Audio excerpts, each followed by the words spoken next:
What's up? Welcome to the wish list. I'm with my brother, Chris Kaliko, that I just realized I've known over 20 years now, which is crazy. I know, huh? It's over 20 years, man. Yeah, dude. That's wild.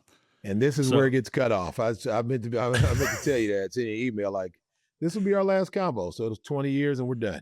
yeah, 20 years and we're done. Me and Chris are going separate ways. Yeah, I don't want to put any jokes in there and get canceled before this thing even comes Yeah, out. don't get canceled on your first. Don't get fired on your day off. I got to be careful. All Yeah, right, so let's start from the beginning. Where are you from originally, and how did you get into music? man. I'm from Kansas City, Missouri, and I got into music. I actually came from the church, man. It's really funny, full circle moment. Yesterday, is the first time that I've performed at church in a long time, dude. I sang at the church that I attend. I don't attend church all the time. I go, every couple of months or something like that. But there's a church in my neighborhood, and I go to it, and they're great. And they asked me to sing, and I almost said no a million times. And I just really felt convicted and pulled to go return to my roots, man, which was church. So I started at church, man. My mom was a choir director. She taught me music. She taught me how to sing. She taught me harmonies and all of these other things. And she would be on me. She's the choir director, right? And there's a bunch of people in the choir, but she's like, Christopher, stay on your note, Hmm. to me. And I hated it. It made me shy away from music. I was already shy because of my vitiligo, how my face looked, and so I didn't want to be in front of people. I had a huge complex, which we can talk later Hmm. about my face and my weight and everything else as a kid.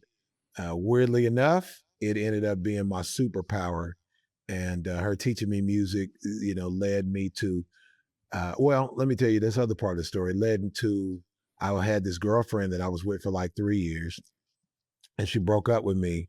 This is in 1999. She broke up with me. I met her in 96, broke up with me in 99, and I was devastated. And my sister had this ex boyfriend in our neighborhood named DJ Icy Rock. And so I used to see him outside. I knew that he recorded a lot of musicians in Kansas City. I knew he knew, a famous Kansas City rapper named Tech Nine too. And so I just, would stop by telling him like, man, I'm gonna come by there and do some music. And I started writing music songs as a way of therapy to try to get over my girlfriend because I was like I said, I was heartbroken. And I started going over there, and then I met Tech over there. I was working with DJ Icy Rock, and then Tech asked me to help him with a song. And it was 20 years later, I was with him and a label that he and his partner started. He and his partner Travis started. I was with them for like 20 years, all the way up until 2020. Well, 2021, really. Hmm. Yeah, man. So I fast forwarded that story, but yeah. No, it's fine because my next question actually has to do with that, and it's hard to even believe that you came from a church, but that's we're all surprised, I think. you, Uh, you are not. You are not. Nobody's surprised when I say that. They're like, I don't know. You yeah, seem like a pastor or a deacon at the church no, or that's something, true. or somebody's uncle. You know what I mean? A lot of people say that. Right. But yeah, man, So you left Strange after decades to start Earhouse, right? I did. I left Strange and went What's back to church. yeah, Nah, well, I, good. I left now. I left Strange and I started Earhouse, my label. Yep. Me and my wife, man, we actually started Earhouse and we turned it into like a media company. So I do all my social media skits and stuff that have gone viral recently. I do that through there. We also transitioned it into a company called Earhouse Technology, where we made an app called the One Button Mix, which does more than mix, but the One Yeah. Button Mix, it mixes and masters your music, any music, or podcast or anything. So you probably should use it because this sound is Yeah. horrible podcast. So If you're talking about you, Preston, it mixes that's on your end. it mixes and masters your music and your podcast. It enhances the sound with the touch of one button, And man. that's and those are LLCs that you started, Yeah. which is so very smart because now you when you put things under LLCs, you're not liable if anything ever comes. Not even though I'm sure it'd be tough to get sued or something on social media, but let's say that did happen, they can't come after your personal assets. So I mean, you could say something on social media. I guess that's defaming to somebody, and yeah, that's true. well, you got to sue my company, and so That's not you really know? your character though. You're not really the put down type. Yeah. No, man, I take the high Off road. social, yes, I a I lot, I but I take the high road almost in every situation, man. I yeah. consider myself my mother is the nicest person I ever met, and I am a very kind person. I learned to be so I used to be about 150% nice. And I just told this to my kids the other day. I learned how to be about 90% nice. 100% nice gets you taken advantage of. Yep. 90% nice makes it to where I'm kind for all deserving individuals. And that 10% that doesn't deserve it, I'm still not necessarily mean, but I'm definitely assertive to these folks. And I didn't used to be like that. I used to let Yeah. anybody do anything. You know what I'm saying? And I learned that, especially coming through the music business. I learned, through Strange and from my dealings since I've been gone from there of how assertive I need to be and really uh, having my business acumen on a higher level so I can figure out, what's going to be the most advantageous for myself and my company. You know what I'm saying? Yeah, and I agree with you. It took me many years to be assertive, and now I've learned to just I have to be. It's about me and my family. No, So and my future. you're kind of a jerk now. So I believe I that's see true. I seen you. I seen your transition in more Yeah, ways than one. nice, nice, good one. I like that. So what's something you do different now, having your own label that that's different than what you experienced being signed? Oh, I get all the money. There you go. No, That's no, that no, that that no, is true. well, that's no, I that's true though. That's true. no, you That's get not a all the bad thing. money, but here's what I'll say. Three things about that. One is you get all the money. Two, Jay Z says if you're going to get all the money but you're not making any, you might as well be signed somewhere because 100% of zero is still zero. Right, That's the thing. But what I did is what I learned exactly what makes the money in the music business and to separate business and personal, and separate sometimes being creative and business as well. I work with a couple of guys now, like writers and stuff like that, guys that are like writers slash producers. And they're like, man, you got to speak from your heart. I'm like, dude, we're in the music business. We need to make things that we know people will like. Fortunately, when I talk about my mental health issues, people attach to that. So I don't have, it's not like I'm making up stuff, but I do have right, to put it in a way or into a format that people are used to consuming. So I learned all of those things, man, I learned to get an LLC. I didn't have an LLC when I was just a musician. I learned right, to, I learned about C Corps. I learned about trust and I learned about people holding money in escrow and learned to register all of my songs with all of the different societies that pay you. You know what I'm saying? right. Song trust and sound exchange. And I learned about all of these things because I didn't know any of this information before. Right. You And thought you just so, create music and it just comes to you, right? That's how yeah, I you create basically thought. right, Yeah. right. You create music and then all of a sudden it just happens. And so I had to learn all that. You had to get your business acumen up, man, and not it's not just to be taken not to be taken advantage of because there's people out there that would pay you, but you have to go to them. You have to register your songs and all of these different things, man. And also learn to take that money and put it into other stuff that, willing, using your money to make money as well. You know what I'm saying? And not Right. just making money to pay bills and buy stuff. So I learned several things. One thing that I did learn, man, as strange that I think people would be surprised is I learned about credit, about my credit.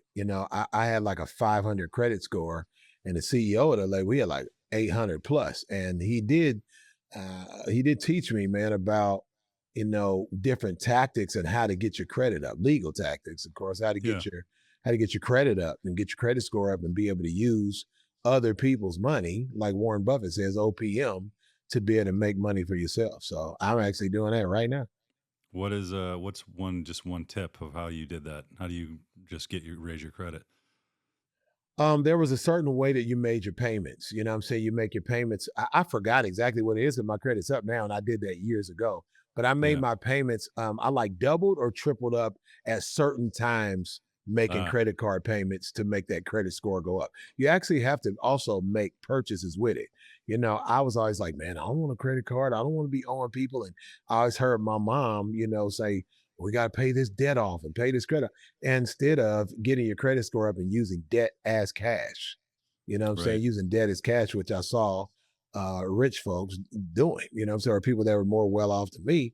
using money as cash. So I'm able to do that now because my credit's up. So And also, if I was the same way. I didn't want credit cards, but I realized that the more credit you have and that you're not using, there's like a percentage that actually puts your credit score up. So if you have 20,000 available and you're only using 3 or 4,000 of that, they look at it like, okay, well, he can use more, but he doesn't. So then your credit score is a lot better, and then you have better chances at getting more credit. of course, because they need you to be using their money so they Right. can charge you for using their money. If you're not going to Exactly. use our money, our business is loaning money and getting interest off of it. If you're not going to do that, you're not a good client of ours. And so Right. we won't boost you don't work for the whole credit ecosystem well. So, dude, just being able Exactly. to learn that and function on my own was like, dude, it was tough. You know what I mean? The other thing, people think I can be independent. I don't need a label that's taking all my money. Well, you're also going to have to do 100% of the work. Right. So having to do 100% of the work, there's times where I don't feel like working, dude. I'm not inspired, or I feel like Or staying in it's a too bed. much for Well, one person. it's too much for one person. I couldn't do it. I would have never ventured out on my own if I didn't have my wife handling business for me.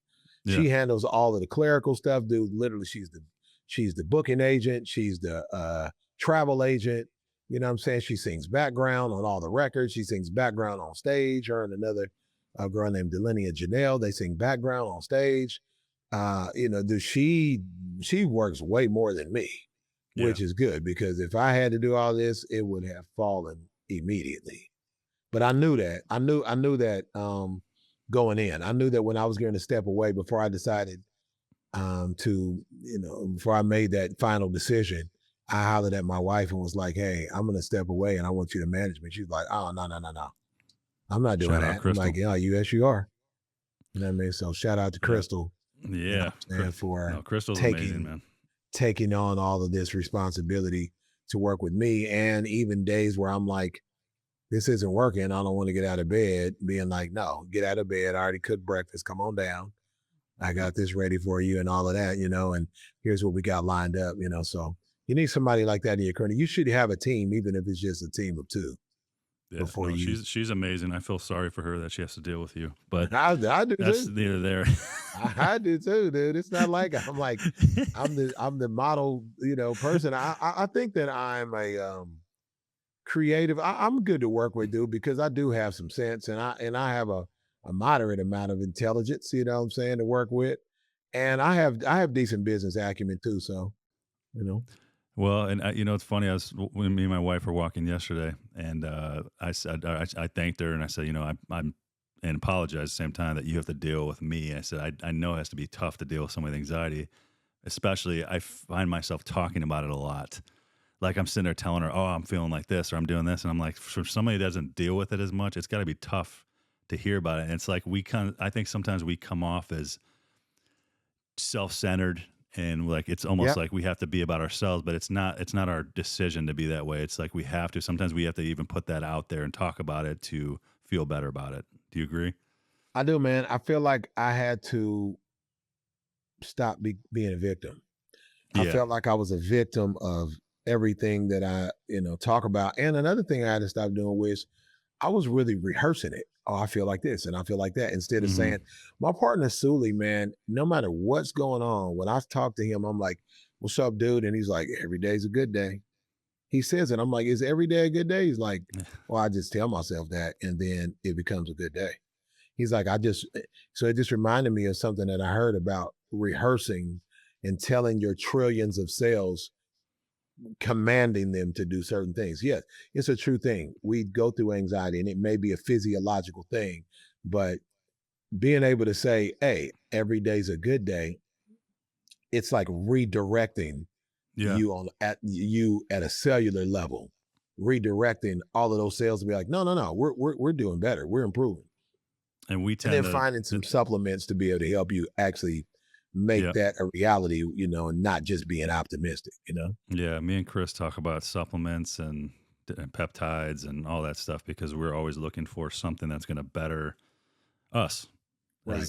Because like I said, me and you have almost the same exact stuff going on all the time, and we call each other. We do mental checkups, and I feel like we're going forward, and I feel like we're doing a lot better than we were because we used to be the ones that say, "Oh man, how do you get through this flight?" Well, I just take a little of this and a little of that, and I'm good, you know. Well, yeah, And now mine it's like started we, out with alcohol and a pill and you know what I mean? It was like that at first. It's like, well, I take this pill and yeah, then I take a shot and then I drink a glass of wine and then you know what I yeah, mean?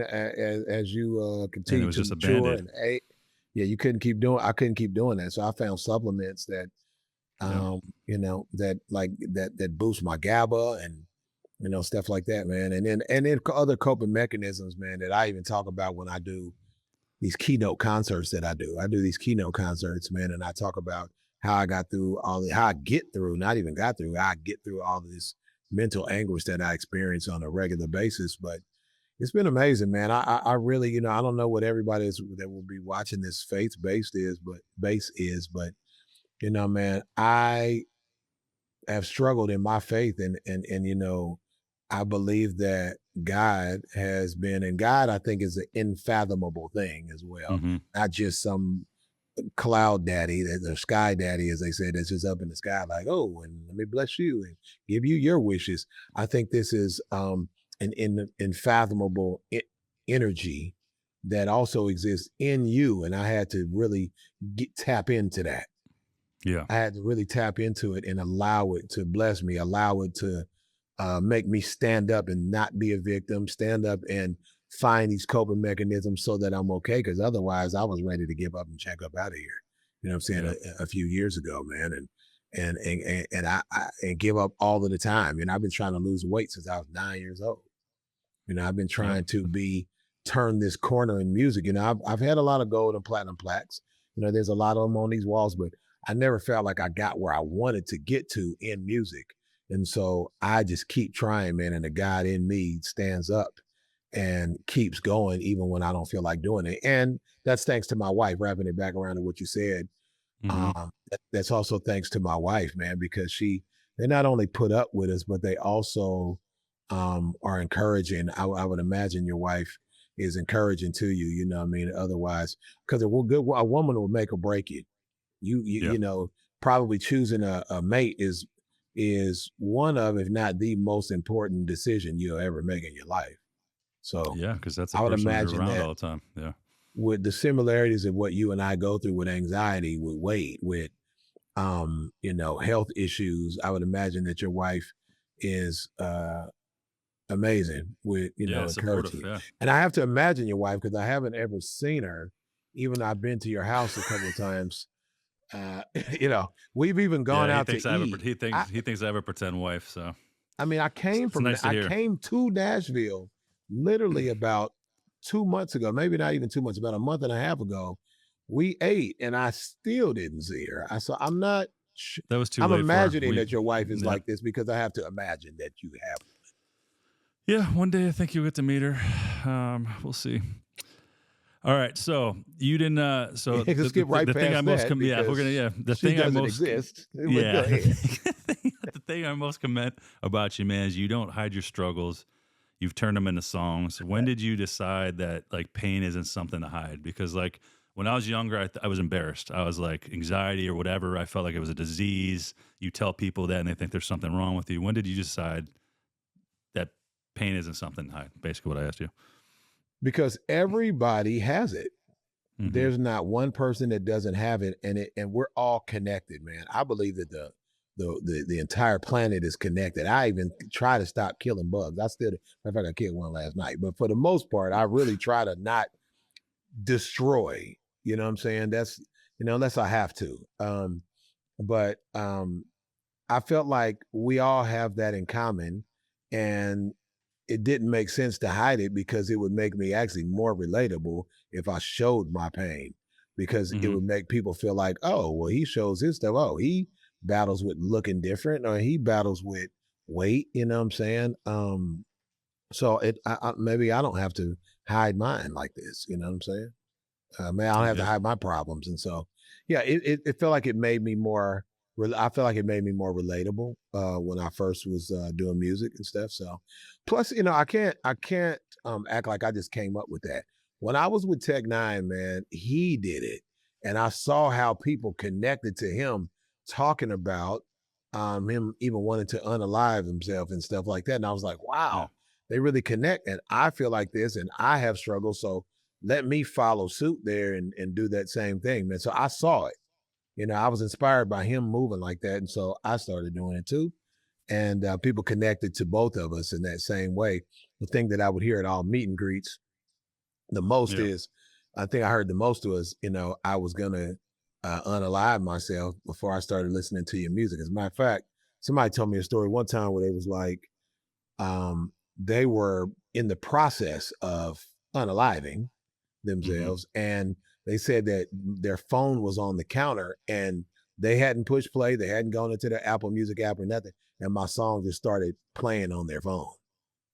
Wow. And they were like, "I don't even That's know how this is playing," and it was, like, unstable or something like that or anxiety, and it was their sign that they felt like that was given to them from God or divinely given in some way, to not do that and to press on, and then they ended up getting out of that whole mental issue that they were in.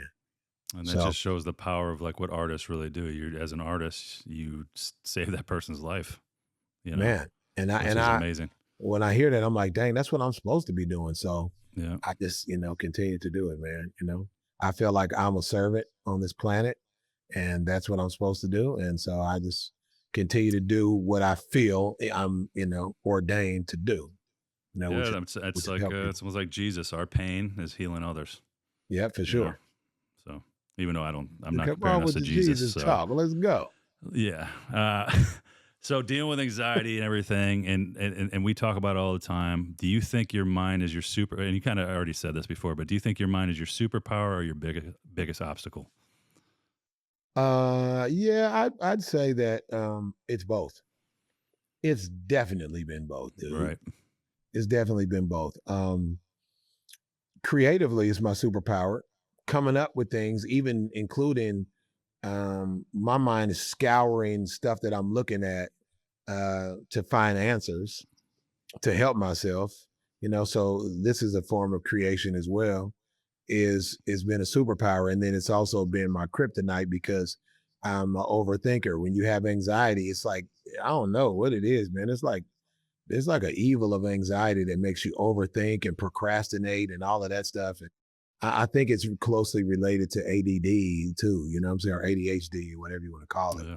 You know what I'm saying? Well, And so and people it's don't been a gift understand and a curse. sometimes that don't deal with it. It's not just, oh, I have anxiety, it goes away. It's a whole day ruined sometimes. It could be a few days of just not it going away. Cause like some people think, oh, you just got anxious for a second and went away, you get back up. And yeah, there is that anxiety that comes and goes.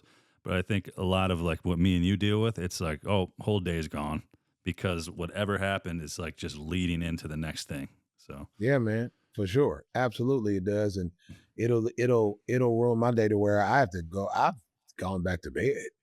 I'm like, nah, I'm just going back to bed. I can't deal with this today. But I try not to talk like that. I try not to talk yeah. like, oh, I can't deal with this.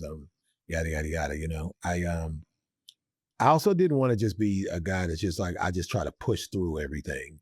Let me find out how to get through it efficiently. Let me find out how I can make the day more comfortable or at least, more tolerable. You know what I'm saying? And so I found that with supplements, with meditation, with prayer, with Hmm.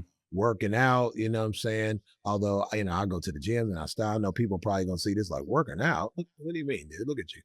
But I would be way bigger than this if I didn't work out and at least Yeah, me too. try the other things that I do, to try to lose weight. You know what I'm saying? We'd probably be like those two guys on the motorcycle in the Guinness Book of World Records. I don't know if you guys remember that back in the day. I know The exactly what two you're the talking two about. twin brothers on the motorcycles. Yeah, You know they what I'm weighed saying? like I think they weighed like over 1,000 pounds together, That would be me and Chris for sure. and I don't know how that motorcycle was holding them up, but And yeah, I don't either. And there's different types of anxiety too. So people, another thing they assume is maybe it's, oh, you guys get around people, and it's like that's like no.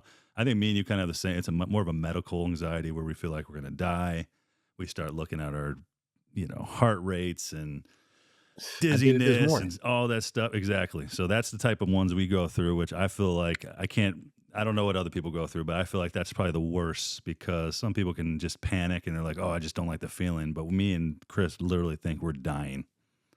Yeah, man, there's definitely health anxiety. A couple people back in the day would call me a hypochondriac or something that Yeah, somebody that experiences hypochondria. They don't even use that medical term anymore in the medical field. They use health anxiety yeah, because hypochondria. People thought that hypochondriac was somebody that thought that they were sick, but they really weren't. But what right. hypochondria really is that you're scared of the symptoms. So if you have a Hmm. headache, you may think worst case scenario, like, oh, it's Brain not just tumor. a headache. This is something Hmm. dastardly, you know what I'm saying? And so, or catastrophic. And so, that's what hypochondria is that you think the worst thing could happen to you. Where I had to kind of, I did like hypochondria or health anxiety, even meditation, like specific meditation for that, so that maybe I can think, like, even this morning, dude, I woke up at 3 o'clock this morning. It woke me up out of my sleep. I couldn't breathe. And I'm like, am I having a heart attack? Like, Yeah. I've gotten a lot of heart checks and my heart is A1 for real. But I feel like our president right now. I've had a lot of health checks. They said I had the best, they said, they said I had the best heart. I'm doing really well. They said I'm doing really, they said it was terrific. Best Yeah. heart they've ever seen. So but no, I had some health checks, and they actually told me that I was in the 98th percentile with heart, Yeah. functioning. You know what I'm saying? And most people are in about 96%. So I had to I had to remind myself of that this morning and remember, like, oh man, I actually been having some I've been having a lot of, not a lot, but I didn't eat yesterday that much. And I've been trying not to snack at night, but that actually creates more gas that will get kind of trapped up here. So I actually got up, chewed a I could Pepsi. tell you look gassy today. Huh? But go I look ahead. I'm sorry. gassy. Yeah. Thank you. I have a gassy look That's what I was today. going. I was Yeah. going. This is the gas I'm Yeah. going for here. But Cowboy gas, man. I got up and burped like 20 times and then I was cool, went back to bed. So it's crazy to Nice. get up, panic, check my pulse, check my blood pressure, burp, go back to sleep. This is like classic anxiety cycle. Yeah, and because the Loop. stomach is so close to the heart, if we have acid reflux, gas, whatever it is, which can cause pain, we're automatically like, that could be my heart. And that's Well, what yeah, and then you sucks. got the gas pushing up into your Yeah, diaphragm, and then that's exactly. causing this pressure. And that's what people think. They feel chest tightness has been closely associated Hmm. with heart issues. So as soon as you do that, it's like, ah, here's the heart attack. But that's because you are catastrophizing. That's literally what hypochondria is that you feel a sensation or you have a symptom and you just catastrophize. And then, the weird thing is that hope, recently mine goes away in moments where it Yeah, used to take months, you know what I'm saying? So right. it's minutes and my stuff's pretty much gone. So Well, thank the good God. thing about me is my producer over here, Preston, is also an EMT. So it kind of helps me out if I do fall to the ground or whatever. He's either going to be like, that's gas, bro, or he's going to revive me. So it's a nice thing to have. Yeah. You know what you should do, Preston? If he falls on the ground, go right to mouth to mouth. Go right, go right to it. He's tried. Go He's right tried. to I don't allow that you anymore. just passed out. And he's just Yeah, like, that happened once. All But right, yeah. let's branch away from this. All right, because every time we get to this, it's going to put me in the cancel culture. All right, so what's Okay. the let's talk about music again. What's the biggest misconception artists have about going independent? I kind of mentioned, I touched on it earlier saying, you get to keep 100% of the money. Now the label's not taking your money. But if you're not producing any, one of the things that happens with the label is that if the label has a big footprint in the music Hmm. and big presence, well, you get to share in that attention. You know what I'm saying? And so the misconception is that you're going to get it and that you have this delusion of grandeur that you're just going to all of a sudden be this big, not big star, but you're going to actually have a bunch of money. But you got to find out where all of this money comes from. Are you selling concert tickets? Are you, looking for money for streaming? Are you selling merchandise online or even at the concerts after you sell concert tickets? Are you getting royalties? There's several different types of royalties. Is it a mechanical royalty? Is it a performance royalty that's coming from Sound Exchange? Is it there's all of these different things, man. And it's actually, it's enough to make you not want to do it for real, because all you Yeah. really wanted to do was make songs, pay your bills, and drive a cool car or something like that. And you end up having to do all of these other things. So, the misconception is that it is liberating for me to be off on my own, but it also is all consuming at the same time. So I never want to paint this pessimistic view of it, but I do Yeah. want to be a realist and say, hey, all of these things exist when you start getting out here on your own, and Exactly. More control, more work, though. you know what I mean? More control, more work, more money, more problems. Yep. So, my next question, man, is just because I've worked with you, like I said, over 20 years. You're very unique. I mean, you've always had your own sound. I don't think there's a place I could say, oh yeah, he's this type of artist. And my question is, do you ever feel boxed by your versatility? Like people don't know where to place you? And I think there was a time we had this conversation. It was when I forgot what the album was called, but it was you were Go. singing more. Yes. And we talked about that. It was so good. It was something would be top 40. Like it's just like everything was like just radio smashes. You could see young people, old people singing it, can relate to it. So that's my question though. Do you ever feel boxed in by your versatility? Yeah, I feel like it's been a gift and a curse. I mentioned gift and a curse earlier, but this is also another version of that. With marketing, the more I've studied marketing, man, the more I see that you can be a jack of all trades, but people can't handle that. Hmm. People need to be able to categorize you. It's a weird dynamic if you're trying to find a cell phone store, but it's inside of a pizza place. It's Mm. like, well, they sell pizzas and cell phones, which I do need I do need a cell phone, and I would like a slice of pizza, but it's too confusing to people. Too confusing to pizza. It's too Yeah. confusing to people. You know what I'm saying?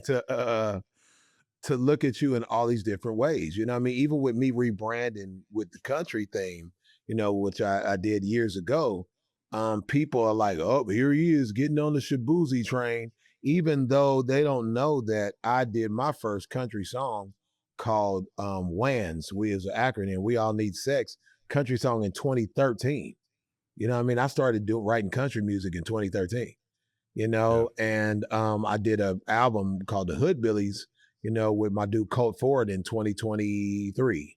You know what I Right. mean? And then Shabuzi comes out, I think in around 20, he was probably out, but he wasn't doing country till like 24. And then all of a sudden, I mean, then he blew up. Well, Well, because he's black too. So like, oh, Chris is black. He's black. They're doing country. Let's put them together. yeah, So it's man. And like, you yeah. and you think that, I'm copying off of him, which really, Right. one thing I think happened is, and then they said he copied off Beyonce and Beyonce copied. Nobody copied off anybody. Great Right. minds think alike. And I think that he got more popular than me. So with him being more popular than me, and then all of a sudden you see me doing country, you think I just started. You know what I mean? Which Right. really, that's not the case. My family owned big farmland here in Kansas City called the Watson Farm, which they've now built a bunch of Texas Roadhouse restaurants and WalMarts and Home Depots on it on the Watson Farm. Now I didn't actually like going there a lot though when I was a kid. Yeah. We went there from time to time, but I was in the city. I'm trying to roll. I'm trying to put candy paint on my car and chrome rims and a bunch of, what I'm saying, bass in the back. I'm trying to Yep. live like that. But I was exposed to it, and I'm not justifying country. I just Yeah. always loved country music, dude. I always loved it. I just love my wife been a big fan of country music, and I always was able to write everything. So yeah, I was boxed in for a minute by being this versatile because it's a little overwhelming, and people need to know what shelf. When I first got signed to the label, the president of the label was like, the owner of the label was like, "What shelf do I put your music on?" And I thought he was just like, "Dang man, you trying to pin me down, or box me in Right. himself." But really, because he already kind of knew marketing, because he had done other businesses, he knew that people would have to categorize me, and really the psychology of marketing, they do. They need to be able to look at you one way, you know what I mean? And it makes them learn. People are more comfortable with what they're familiar with too.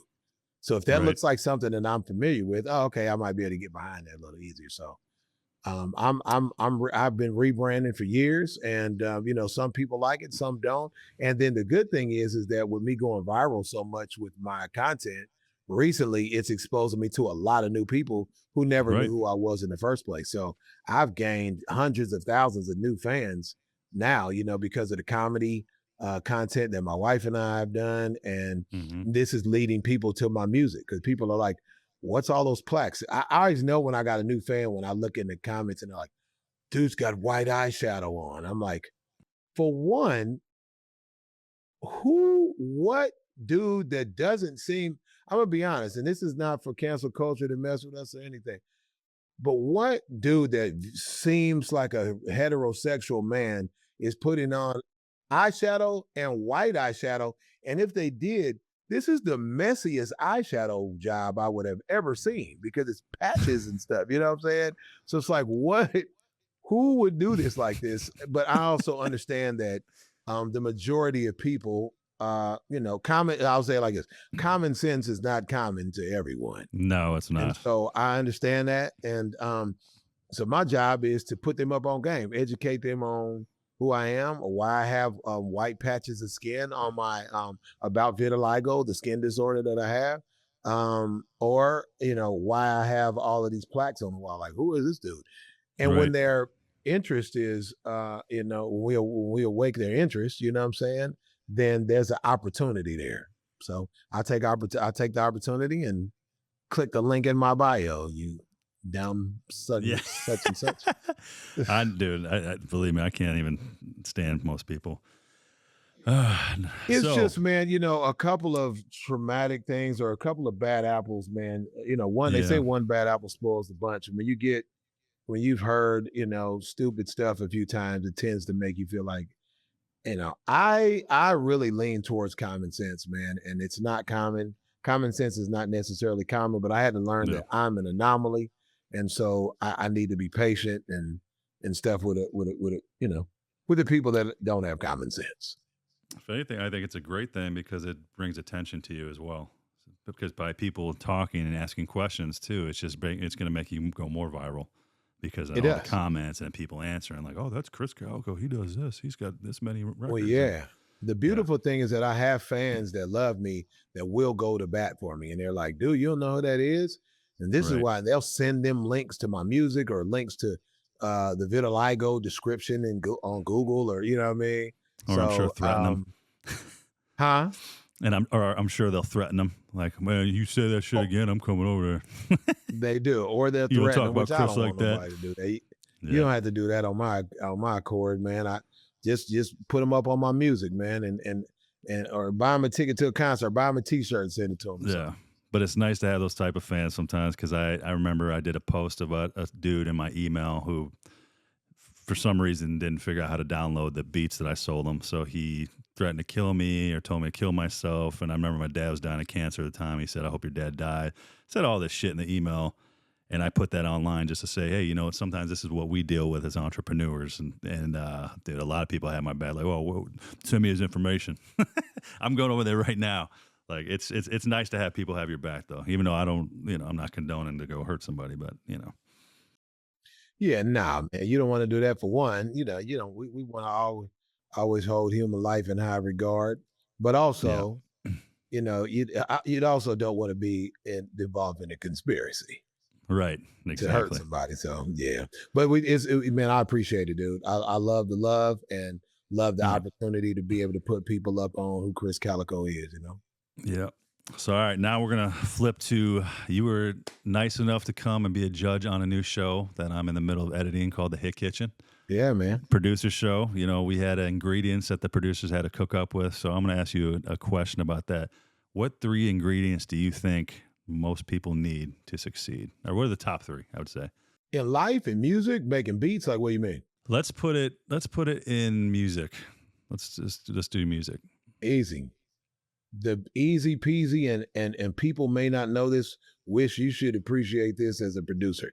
The Yeah. most important part of I'm just gonna say of a song, making a song, not Okay. just making it, because there's a few ingredients that I don't know what the most important ingredients is to be successful, as a musician. One, you should be talented, but that's not always the case. There's Right. songs that people I didn't think they were necessarily talented, and I still like the song "Shake That Laffy Taffy." Yeah. That laffy taffy. I didn't necessarily think That that dude actually was like, ruined a lot of stuff for me when that song came out because uh, Laffy Taffy was made with FL Studio and they used all like stock sounds. And then anytime I told people I used FL Studio after that, just literally just thought I made snap beats. But "Oh, sorry, go ahead. really? I didn't know Yeah, that. That's after that crazy." song came out, it's like anybody using FL, everybody's like, oh, they're just gonna make shitty ass little Bang, snap bang, beats. bang, bang, Yeah. bang, Ding, bang, ding, bang, ding, bang. ding, ding, Yeah, ding. man. But I think making the three ingredients that I'll tell you that's the most important of making a song is the beat. The beat is the most important part of the song. Period. I That mean, is tough the beat is the to hear pulse that from of the you because artists usually don't say that. But go ahead. I'm sorry. yeah, dude. The beat is the most important part. The fact that you can rap, I'm gonna be honest, man. Unless you're J. Cole and he has to become J. Cole or Kendrick or somebody, nobody cares that you can rap. Nobody cares, dude. Nobody cares. People want to be entertained by music, by video, by whatever. People want to be entertained. And but going back to what how I was starting this, the beat is the pulse. The pulse is the life of that song, Hmm. whatever song this is. Then the hook is the second most important part of the song. The hook.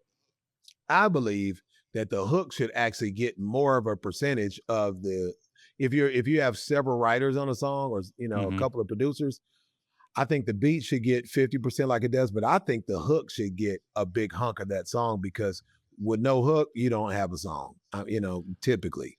And then the third part is the verse.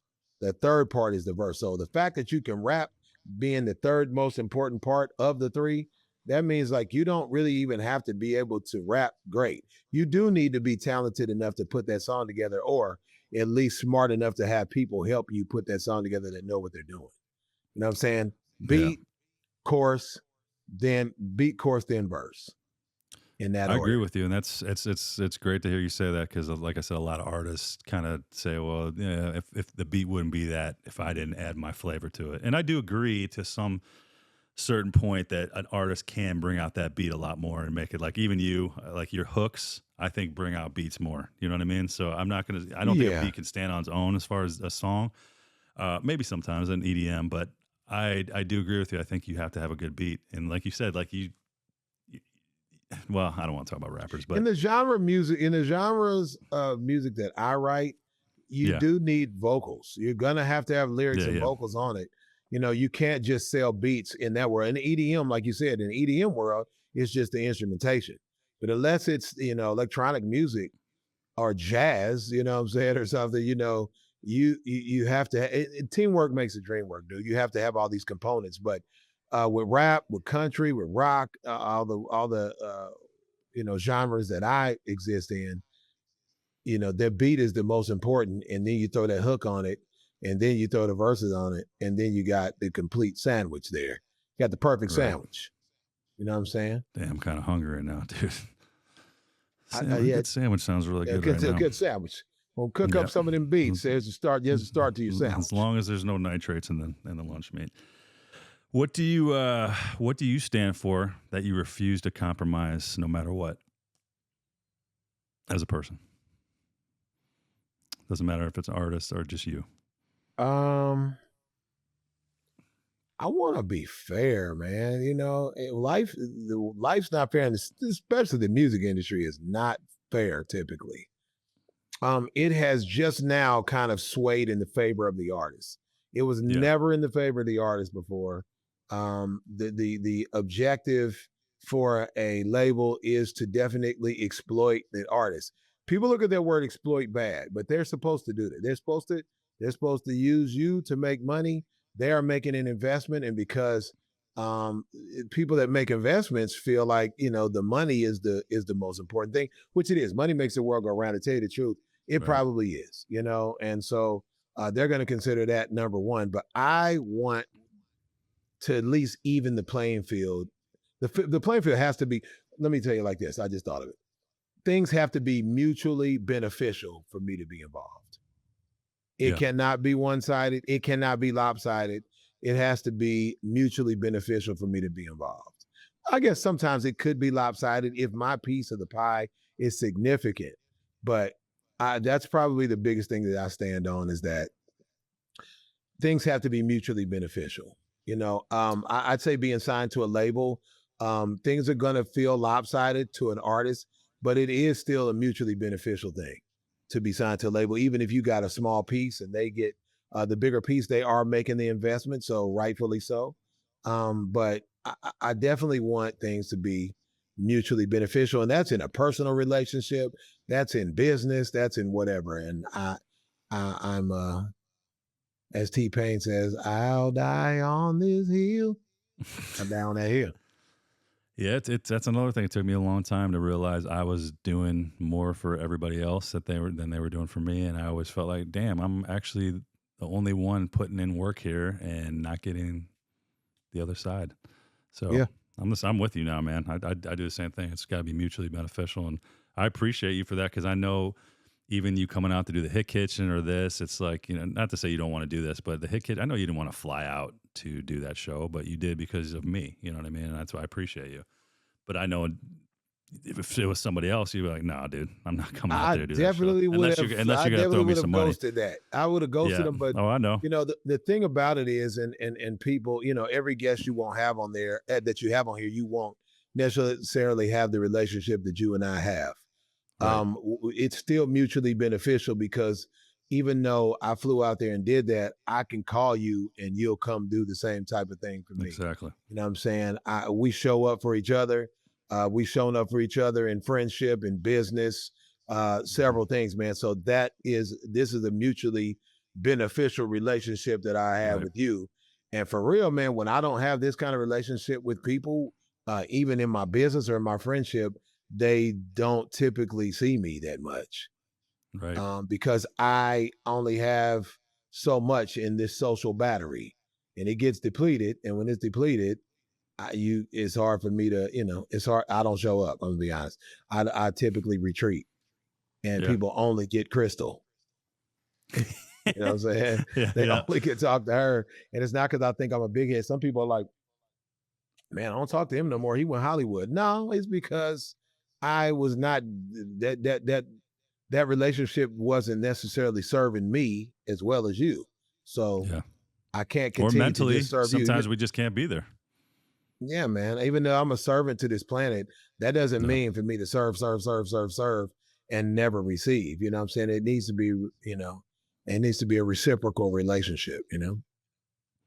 definitely, man. Well, hey, I appreciate you for coming on, man. I got one last question for you because I want you to show off a little bit. So, what's going on now, and what does the future hold for Chris Calico? Man, I'm pushing that app. I'm pushing the One Button Mix app. Where I think it's could going to people be go very get this beneficial. now? They can go to onebuttonmix.com. Yeah, it's out. It's Okay, out. We I'm going launched there it. right We did now. a soft launch for right now, but onebuttonmix.com is where they can go mix and master their stuff with touch of one button. Also have my YouTube channel. And I'm probably not saying these things in order of importance, but I also have my YouTube reaction channel that I have with my wife, Chris Kaliko official is the Mm-hmm. channel. I'm also putting out music. I'll be putting out single after single, and I'm threatening to drop an album this year. But I'll be putting out Nice. singles. I tour still. All you got to do is go put KRIZ in any search engine, and you will find me. Any search engine anywhere, and you will find me. So that, and then I'm steadily doing the couples comedy content that people are really loving. That's another way of me. It's another way of me helping people. People say that it's therapy. And then the last thing I have is my keynote concerts where I speak about mental health and I have a full band. I'll be actually in Kansas City. I'll be doing October 14th of this year, 2026. I'm doing my keynote concert with the Kansas City Symphony at the Symphony That's House, cool. which is the Kaufman Oh, Center that's awesome. here. And we're talking about going and doing it with all the other symphonies in the major cities, the Nashville Symphony, the Philadelphia Philharmonic, That's cool. orchestra, and Chicago Symphony, just all of these different places. We're just talking about doing it with them. So lots of Didn't you stuff, man, to perform with come, Tech man. at It's the all symphony? Am I I did. mistaken? Yeah, yeah. I did, Was it man. cool? He told me Was that that one of the cool? it was great, man. One of the best experiences I've ever had. He actually told me that um, that they reached out to him. One, he's Tech Nine and he's famous, but they said that they were really interested because of me. He ended up, he was like, man, because we knew you had Krizz singing with you and doing all this operatic stuff. And so Yeah. even though I wasn't at the label anymore and doing music with anymore, he reached out to me and was like, do you want to do this symphony with me? And I was like, yeah, man, I'll come out. Let me pop out Yeah. because I was on tour at the time. I was like, let me pop in there, do one song and hop back on the plane, man, and go get back on tour. And I felt like The Rock coming back to WWE. It was That's like, awesome. welcome back, Big Krizz Kaliko. And that place, I mean, it shook. I've never seen a crowd scream so, I've never seen a crowd scream so loud that the stage was like vibrating. That's And I amazing. came out guns blazing. I was actually going too hard up on stage. Anxiety. And when it came time for me to rap, I didn't really have enough breath to rap my verse. I did it, but I was lightheaded and running out of breath, dude. But yeah, I did that with him, and then I transitioned that into the lady said, "I've been wanting to meet you," who runs the Kansas City Symphony, and then we kept talking, and now I'm performing with them solo with me and my band, man, and my crew. We're doing a keynote concert for all of Kansas City schools, October 14th and 15th here in Kansas City. And that's amazing, man. And you're helping people too. I mean, even Yeah, though man. music does on its own, but you doing the mental health. Well, thanks again, brother. Yeah, man. I got you. I think I owe you a couple now. So It's all good, man. It's all good. I'm not keeping score, but I will be calling. I got you, man. No matter whatever you need. Man, appreciate you, brother. Thanks for having me on. Yeah, man. All right, man. Peace. All right, Cali, cool. baby.